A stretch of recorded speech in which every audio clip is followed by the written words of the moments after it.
Bueno, entonces ahora estamos en Zacarías capítulo 8, versículos 16 y 17.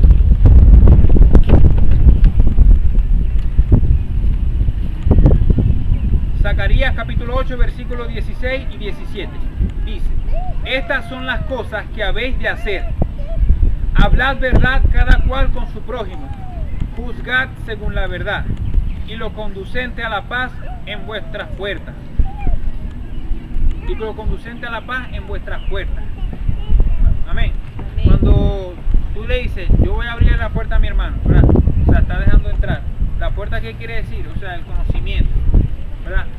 El conocimiento de la gracia es la puerta que te lleva a la libertad, a la verdad. Entonces dice aquí: juzgad según la verdad y lo conducente a la paz.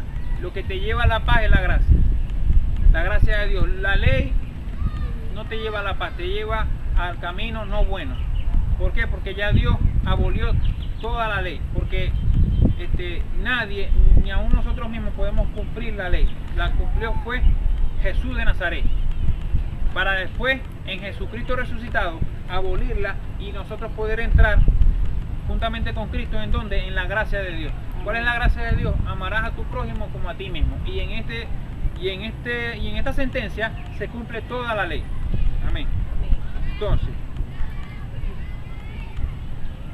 juzgad según la verdad y lo conducente a la paz en vuestras puertas. Y ninguno de vosotros piense mal en su corazón contra su prójimo. O sea que dice, piense mal en su corazón. O sea que no le guarde rencor. O sea, porque a veces, no con la mente, pero ni aún hasta en tu corazón. Es más tremendo, o sea, es un sentimiento. Que no sientas nada malo por tu prójimo. Entonces, ni améis el juramento falso. Porque todas estas cosas son cosas que aborrezco, dice Dios. ¿Cuál es ese juramento falso? Ni améis el juramento falso. O sea que si tú dices, no te voy a perdonar, seguro que no te voy a perdonar nunca, por ejemplo, eso es un juramento falso.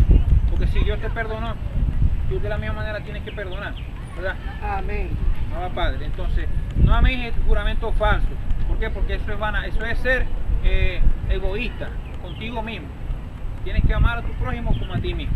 Libro histórico de Mateo, capítulo 5, versículos 43 al 48.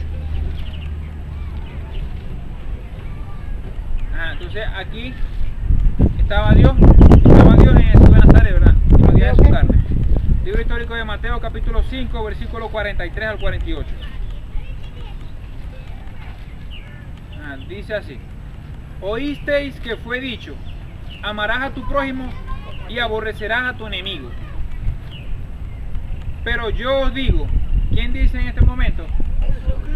Jesucristo, porque Jesucristo también tuvo toques de gracia, acuérdense, Dios mismo en Jesús de Nazaret. O sea, que estaba hablando también de la gracia. En este momento dio gracia a su pueblo. Dice, pero yo os digo, amad a vuestros enemigos. Es tremendo eso, ¿verdad, bendecido? Que améis a tu enemigo.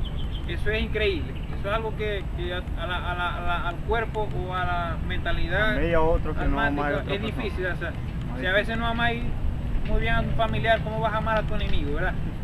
Es tremendo. Entonces dice, pero yo os digo, amad a vuestros enemigos, bendecid a los que os maldicen, haced bien a los que os aborrecen y orad por los que os ultrajan y os persiguen. O sea, los que os ultrajan, los que os roban, los que os persiguen, bueno, aquellas personas que atientan con su vida. Que dice aquí que oremos por ellos. ¿Por qué? Vamos a ver más adelante. Aquí nos dice, para que seáis hijos de vuestro Padre que está en los cielos. Amén. Vamos, Padre, para que seáis hijos de vuestro Padre. O sea que si hacemos todas estas cosas, estamos en un camino correcto, estamos siendo hijos de Dios, estamos siendo verdaderamente linaje escogido. Amén. Entonces dice, vuestro Padre que está en los cielos, dijo en ese momento está en los cielos, pero ahora está en ¿dónde? En nuestros corazones, porque ya Dios llegó, ¿verdad? Ya Dios compartió todo su consejo. Entonces lo tenemos aquí adentro, y entonces para que lo hagamos, para que seamos hijos de Dios, tenemos que obedecer a este mandamiento. Dice que entonces, para que seáis hijos de vuestro Padre que está en los cielos, que hace salir su sol sobre malos y buenos. El sol sale para malos y para buenos. Es tremendo, ¿verdad? Entonces dice, y que hace llover sobre justos e injustos. Porque si amáis a los que os aman, ¿qué recompensa tendréis? O sea, no tenéis ninguna recompensa porque estáis entre los mismos y nunca van a multiplicar, nunca vas a tener, vas a ampliar vas a compartir, no podéis hacer nada. ¿Por qué? Porque vas a estar solamente con tus familiares. En cambio, si amáis a los que, porque dice aquí, ¿no hacen también lo mismo los publicanos? Y si saludáis a vuestros hermanos solamente, ¿qué hacéis de más? ¿No hacen también así los gentiles? Claro, los gentiles hacen así. ¿Por qué? Por ejemplo, algunas personas que no conocen a Dios, yo nada más quiero al que me quiere y amo al que me ama. A los demás, a mi enemigo yo no le hablo. Yo solamente saludo al que verdaderamente me quiere. Así que el que es hijo de Dios. ¿No? Sí, así dicen, entonces no están obedeciendo a Dios. O sea, están en ley, porque están aborreciendo al que lo desecha. Pero nosotros ahora estamos en gracia, ¿por qué? Porque obedecemos al mandamiento. Dice, ¿no hacen también así los gentiles? Entonces en el 48, sed pues vosotros perfectos. Tremendo, o sea, perfecto. O sea, no que uno no puede ser perfecto. No es que uno no pueda ser perfecto, sino que tú tienes primero que desechar lo malo y empezar a caminar en el camino correcto. O sea, tú no eres perfecto porque tú tienes en tu mentalidad el deseo de no perdonar a nadie. O sea, tienes una raíz de amargura que tienes que quitar. Por eso es que tú ves la perfección muy lejos. No, pero en cambio si dejas eso atrás y empiezas el camino nuevo y vivo que es en la gracia, dice aquí, sed pues vosotros perfectos, como vuestro Padre que está en los cielos es perfecto. Amén, Abba Padre. Entonces ya sabemos cómo ser perfecto, ¿verdad que sí? Bendiciendo a los que te maldicen. Es fuerte, sí, pero es la única manera de ser perfecto, porque si no, ¿qué mérito tenemos? Ningún mérito. O sea, aquella persona que se cae y no se levanta, ¿qué mérito tiene? Ningún mérito, no, tenemos que levantarnos. Entonces, frente a todas las personas y seguir adelante, no mirando a nuestro hermano según la carne, sino según el Espíritu, ¿verdad? Porque si lo vemos según sus obras, según lo que ha hecho, de nada nos sirve, no vamos a ningún acuerdo, no vamos a ser felices nunca.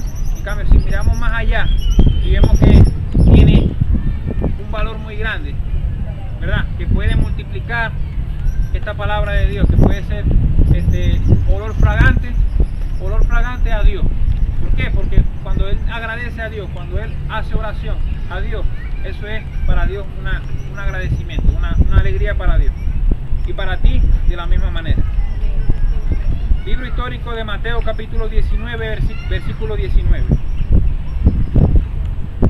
Dice, honra a tu padre y a tu madre, y amarás a tu prójimo como a ti mismo. Vamos, Padre. Entonces aquí es tremendo. Honra a tu padre y a tu madre. Algunas personas nacieron sin padre y madre biológica, ¿verdad? Pero Dios es padre y madre, porque Dios es el Padre de todos nosotros, el Padre de todos los espíritus. Entonces vamos a honrar a Dios, ¿verdad? Que estamos ahora en la gracia. Si honramos a nuestros padres terrenales, también de la misma manera podemos honrar a Dios. Entonces dice, y amarás a tu prójimo como a ti mismo. A esto recalca, hace varias repeticiones en la Biblia de esta palabra, por eso es que es muy importante prestarle atención y obedecer al mandamiento. Libro histórico de Mateo capítulo 22, versículo 36 al 39. Libro histórico de Mateo capítulo 22, versículo 36 al 39. Le preguntaron a Jesús, le dijeron, Maestro, ¿cuál es el gran mandamiento en la ley? Jesús le dijo, amarás al Señor tu Dios con todo tu corazón y con toda tu alma, que es tu cuerpo, y con toda tu mente. Este es el primero y grande mandamiento. Entonces, y el segundo es semejante. Amarás a tu prójimo como a ti mismo, ¿verdad? Entonces, entonces para aquellas personas que no saben cómo amar a Dios, porque dicen, no, amarás a tu Dios con todo tu corazón. Pero ¿cómo se hace eso? El segundo es semejante, ¿verdad? Amarás a tu prójimo como a ti mismo. Ya en esa sentencia se cumple toda la ley. Amén. Ahora, Padre. Hay que recalcar aquí que le preguntaron cuál es el gran mandamiento en la ley. O sea, le preguntaron por uno. Y Jesucristo, sabio, Dios mismo, mencionó uno. que es amarás al Señor tu Dios con todo tu corazón y con toda tu alma y con toda tu mente. Pero después dijo, este es el primero y grande mandamiento, y el segundo es semejante. ¿Por qué dijo el segundo es semejante? Porque es en el segundo en que nosotros entramos, en la gracia de Dios, en el segundo en que nosotros tenemos que cumplir. Si no lo dijera, ¿verdad? Porque si dice el primero y no dice lo demás, entonces no hace la otra pregunta, que es ¿y quién es el prójimo? Por eso que ya Dios sabía que le iba a hacer la pregunta de quién es el prójimo. Entonces por eso que dijo, y el segundo es semejante, amarás a tu prójimo como a ti mismo. Bueno, ahora vayamos a Gálatas capítulo 5, versículo 14.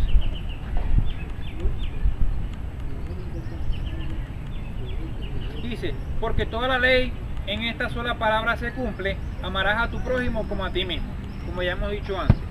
Entonces ahora, libro histórico de Lucas capítulo 10, versículo 25 al 37. Es aquí donde le preguntan quién es el prójimo, pero más adelante. Entonces dice, libro histórico de Lucas capítulo 10, versículo 25 al 37.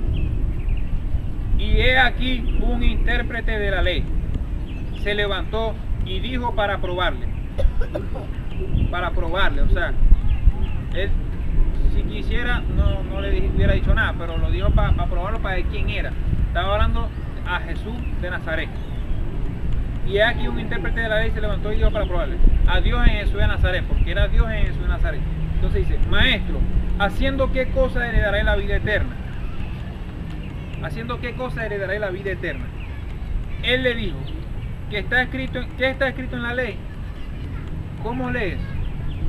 Aquel respondiendo dijo, amarás al Señor tu Dios con todo tu corazón, y con toda tu alma, y con toda tu fuerza, y con toda tu mente, y a tu prójimo como a ti mismo. Y le dijo, bien has respondido, haz esto y vivirás. Pero él, queriendo justificarse a sí mismo, dijo a Jesús, ¿y quién es mi prójimo? Para ver si se mordía el anzuelo, para ver si no le decía nada, para ver si no tenía nada que decirle. Imagínate que le dijo una parábola, vamos a ver qué le dijo. Respondiendo Jesús dijo, un hombre descendía de Jerusalén a Jericó y cayó en manos de ladrones, los cuales le despojaron e hiriéndole se fueron dejándole medio muerto. Aconteció que descendió un sacerdote por aquel camino, un sacerdote. Hay que hacer referencia de que Jesús, nuestro Señor Jesucristo, hay que hacer referencia de que nuestro Señor Jesucristo llegó, en ese momento también estaba exhortando a los sacerdotes de la época. Por eso es que menciona aquí, por eso es que dice esto aquí, dice, aconteció que descendió un sacerdote por aquel camino y viéndole pasó de largo. Asimismo un levita, llegando cerca de aquel lugar y viéndole pasó de largo. O sea, personas que tenían un conocimiento de la ley pasaron de largo.